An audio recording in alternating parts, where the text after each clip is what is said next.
Yo, Doug, Kenny Boucher, next level painting here. Start off with primed silver elms. This is part 2 of the video and the final installment of the elves on horses. These models already came to me primed, so they were primed silver. I didn't feel the need to reprime them, especially while using the airbrush. I didn't want to get it too thick, you know. So I'm just laying down some basic blues, some of my favorite signature stuff here. Just amazing turquoises. I love these blues. These are all Privateer press colors. I love them so much. Gotta check out the line if you haven't yet. Moving this video along super quick. You can see that I'm highlighting the blue now with some brighter colors. Like I'm going from a darker blue to a lighter blue. Gonna add some white in with that blue, and then maybe just use a little bit of white at the end. It's all about the angles, as you can see in this video, how I'm catching those angles. I even double step tape on my riders to this box lid. Lets me kind of control them, do a lot of them at once, like kind of speed up the process. If you can find a whole bunch of ways to do this while using airbrush, ways just to make things quicker. Just super quick, you can see I'm laying down the purples real quick, just dark, dropping off a quick magenta and a pink and a white highlight. I mean, it's super quick, looking fresh. Here's more examples of that same color scheme, just coming into the finals, the finality of it, just really clean transitions, followed by like a real pow, like a real electric, final white. I don't use white for a lot of things, but for like purples and blues, I will if I'm not trying to like make it look realistic. If I want it to look like a fantasy piece all day, I'll slide some whites in at the end. But oftentimes it just makes your colors look fake and pastel, so I don't recommend it for everything. You gotta just experiment. Now I'm just gluing the riders back to the horsies you saw from the original video. I find it easier to work with them now once they're glued onto their final position stage. I'm able to flip them around, get in there, and just kind of feel the model, more tactile elements and stuff. Just glue them on. I find that I never really have a problem with this. Some people do say that, if you painted it and then glued it, it's not as strong. Whatever. I've never had a problem with it. So just, like I said, just plug them out, glue them on, take a break from the painting for just a minute to get all your models where you want them to be. Won't waste too much more time. I'm just going to glue the shields on too, but I'm not going to show you the whole process. Just to get them off my table real quick. Glue all the shields on. They'll be easy to work with. I'm getting ready to glue the spears on, but first I'm just laying down a final like super silver, just really clean final highlight on them. We're gonna slap all these guys on, all these spears onto the models real quick. While I have this opportunity, like I'll explain to you, like a lot of people like to keep their parts separate the whole process, pin them to cork or whatever. Like, man, I ain't got time for that.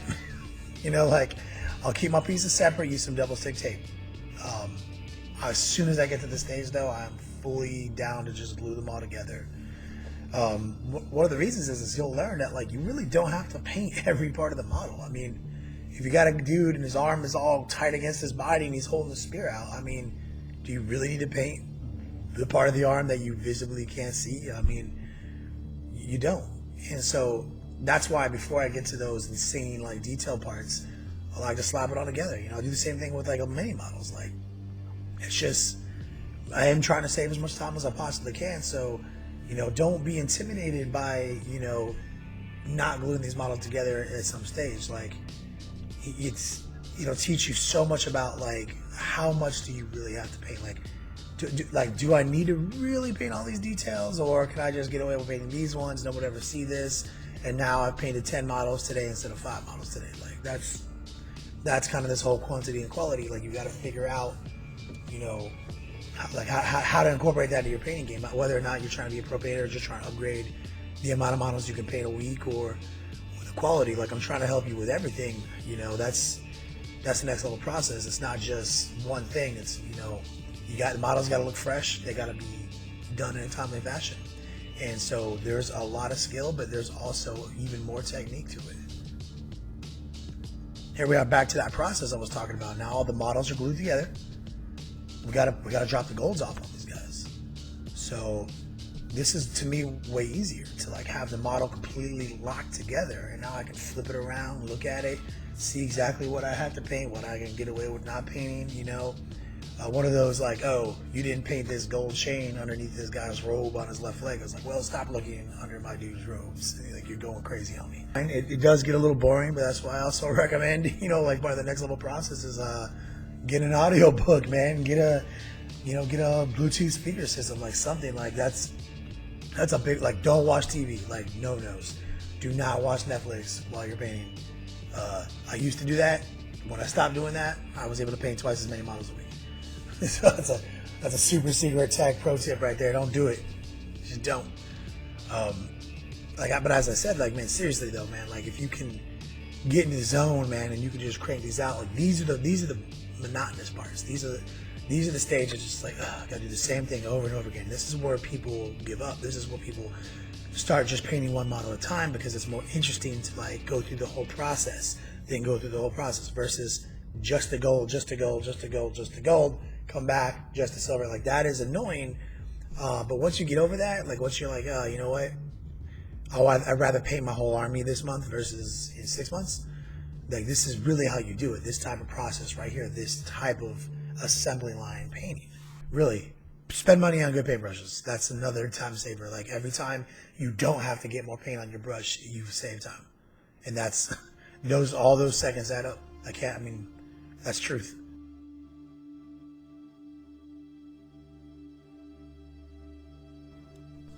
Here we are real quick. It's hard to see in the camera, so I'll just show you one. I'm painting the faces here. Going in tight. Just, just using the tiniest paintbrushes I have, getting that perfect, just get every area of the skin on their faces. These guys are pretty much encased in their armor, so this is pretty easy. Not a whole lot of headache, but a lot of detail work. This is the times where you are painting by numbers. The early stage of these videos are like me throwing airbrush colors all over the place, then tighten them up as I go. That's a time saver. But when you get to this stage, it's totally paint by numbers. You got to go in there and not get the flesh tone on the blue helmet. Like, that is, every time you do, you've wasted time. So this is where you want to be very slow, very meticulous, and err on the side of caution all day. Now I'm coming in, doing some final highlights. These are the edge highlights. I'm using the same exact colors we used for the airbrush process, the blues and the purples. Coming in, taking, one of our earlier highlights with the blue, finding the spots on the cloaks and on the shoulders and everything like that I want to pick out. I'm never gonna sit there and literally trace every line on a model with a brighter color like that. That type of edge highlighting is dead to me. I won't do it. It's silly. It's not how you.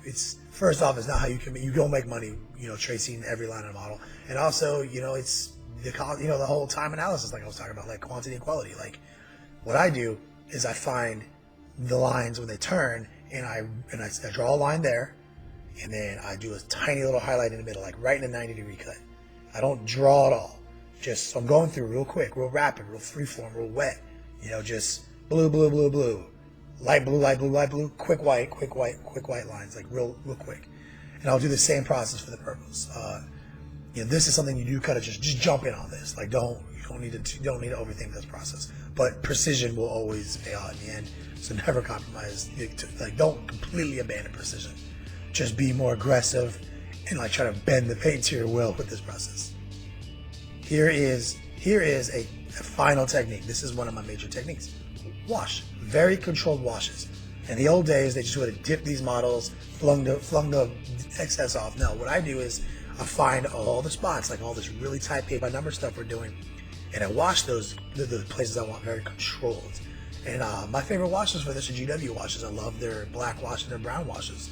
So what I've done is for the golds, I'm very controlled, hitting them with a black. Perfect. Just boxing them in, letting the wash do its thing.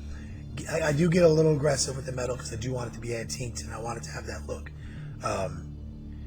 With the, I'm doing it with the silver too, coming in, not hitting those silvers out, maybe not quite as aggressive as the metals, as the golds. Even the flesh tone, I go in there and I take that brown, but I allow some of the black that was still on the brush to intermingle with the brown washes, and go in there and hit the faces and try to let the wash really settle in those facial regions, you know, like that, in the sunken eyes and the cheeks and stuff, just to really give you that look, so that later when I highlight it, it pops out. Like I just have to just hit the brow ridge of the cheek real quick and it looks good. This is a quantity and quality technique, right? This is the ultimate. You know, you saved all this time, you did all this precision, and now it's paying off right here with this technique. It's going to look really good with a little like dry brush, or however much more time you want to put into it. It's up to you. So now I'm just real quick going to show you some of how I lead up to the bases. I will drop another quick little featurette video, like maybe a little bonus video this week, next week, coming soon. I like to do the basic color of the base. Like in this situation where the model's on the base, which is not my optimized situation, I much prefer to do the bases and glue them to it later. In this, sometimes you don't have that option. Here's one of the examples. So what I'm doing here is I'm taking one of the colors that I'm going to use in the base, and I'm using the airbrush to save a crap load of time by hitting that as best I can. Very controlled, not trying to get it on the model, but I will let it dust the feet of the horses, because it will just add to the fact that the horse is walking through the dust and the dirt and it's sticking to its hooves a little bit.